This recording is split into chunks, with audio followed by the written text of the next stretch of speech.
I was 13 when this happened. My parents left on a business trip to LA, so I had to stay home. My dad gave me his card so that I could order whatever I needed. I kind of enjoyed being alone and I wasn't scared because I'd been home alone so many times. Besides, it was only for 3 days. Well, this was around the time the clowns were breaking into houses and doing some weird stuff. But they never came to my area since they usually hit quieter places. Especially areas near a forest. Although we had a fence that could easily allow someone to climb over. We didn't really think much about it because the area where we lived was very safe. Anyway, it was around 6 p.m. and this was in the winter. So it got dark pretty fast. We had a glass room at the back of the house, also known as a conservatory, and it led straight to the garden. The room was right next to the kitchen. I got a little hungry, so I went to the fridge, took out some snacks, and went back to the living room to continue watching TV. There was a roof on the glass room that intensified any sound that landed on top of it.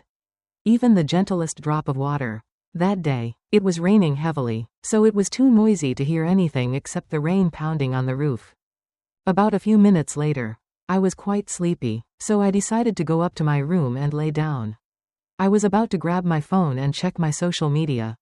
But then I heard something drop really hard downstairs. It really creeped me out. I got really scared but decided to go downstairs to check, thinking that it would be nothing. So, I came out of my room, went halfway down the staircase, and looked down the hallway. The whole area was dark.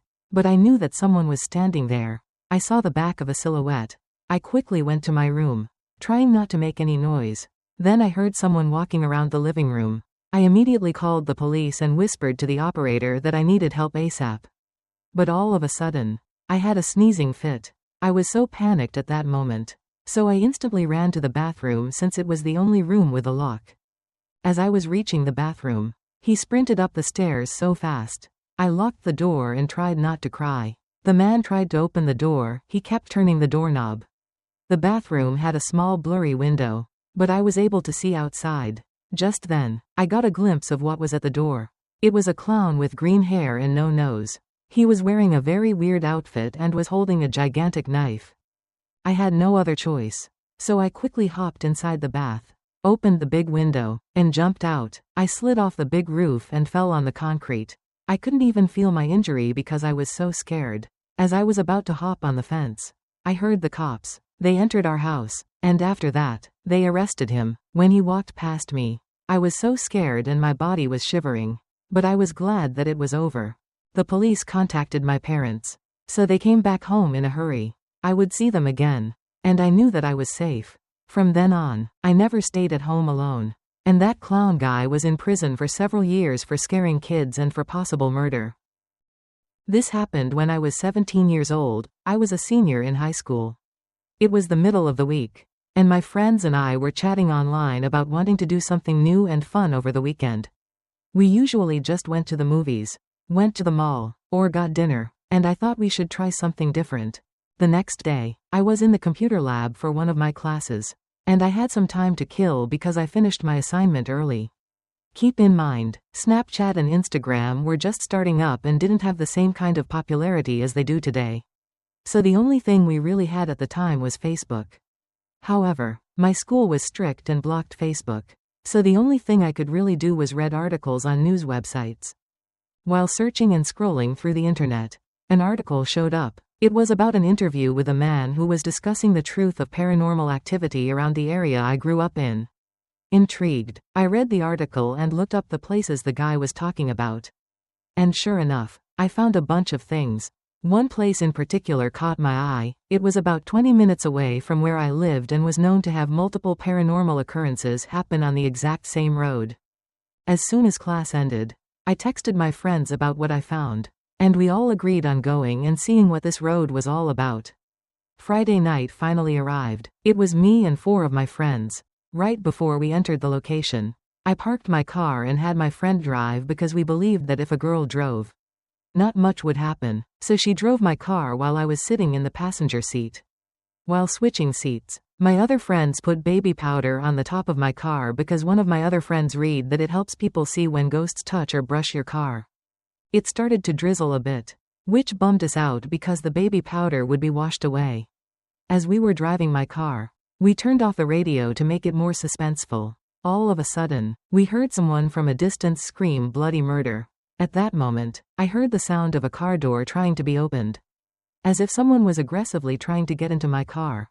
After that, we saw a police car driving so fast with the sirens on. As if they were chasing someone on a major highway. The problem with that was the road was paper thin and had tons of sharp turns. So you couldn't go that fast without crashing into another car. Plus, the car didn't have any of the county police or trooper tags from the area I lived in. I knew that because my dad was a cop. And I saw all kinds of different contacts in my lifetime. I was freaked out that those two things just occurred. We were all freaked out and drove to the nearest parking lot so that we could calm down. As we got out of the car, one of my friends started to freak out. The baby powder on the roof of my car was smeared. And it was all over my passenger seat and side door. What was even creepier was the fact that there were finger marks all over the door. Now, this wouldn't normally creep me out. But we were driving the entire time. And we all made sure not to touch the doors when entering the car. The strangest part was that the finger marks had no fingerprints but were clearly shaped like a hand. It was as if someone was trying to reach for the door handle. Not only that, but we also noticed that there were fingernail claw marks on my door handle. This freaked me out because earlier, I heard someone violently trying to open my door. In the next few days, we told everyone, both online and in person, about that night and how it freaked us all out. Then someone sent me a link to an article about the street we drove on and all the activity that occurred on it. But it wasn't the one I originally read, it was a different one.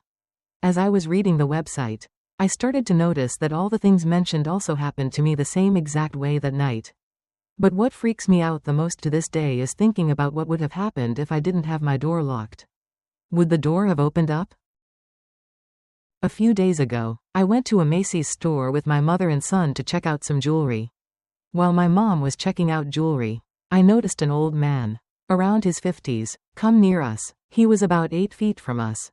At first, I thought he was just a random customer checking something out for his lady or something. Then, from the corner of my eye, I noticed he was just standing there without moving and looking at us. It made me feel uncomfortable. So I turned around, moving the stroller which my toddler was in because I didn't want him looking at my baby. I turned my eyes to look at him again, and I could see that he was just staring at me with a creepy look. He was staring at me and my baby. Then, all of a sudden, he grinned widely at us. The weirdest thing about him was that he was wearing women's shoes and a scarf and also holding a dress in his hand. He opened his mouth and tried to say something. I couldn't hear what he was saying, but I could read his lips. I like you. I like your baby. I just thought the man was a weirdo. Then my mom also noticed that he was odd and creepy. He saw that my mom was glaring at him, so he walked away. But then he appeared on the opposite side of us and started staring at me again.